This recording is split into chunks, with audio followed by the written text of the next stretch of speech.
Le cancer du sein est le cancer le plus fréquemment diagnostiqué chez les femmes, en France et dans le monde.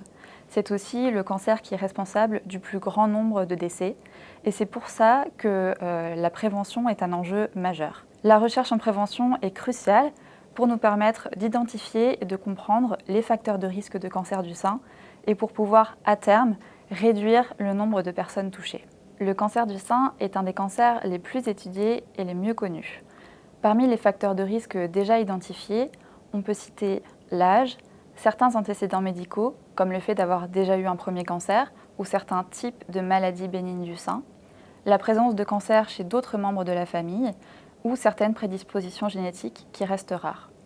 On sait aussi que le fait d'avoir eu les premières règles à un âge précoce et une ménopause tardive sont associés à une augmentation du risque, alors qu'au contraire, le fait d'avoir mené plusieurs grossesses à terme réduit le risque, tout comme le fait d'allaiter pendant au moins 6 mois. À ces premiers facteurs de risque s'en ajoutent d'autres, modifiables, qui sont ceux qui vont nous intéresser le plus en termes de prévention.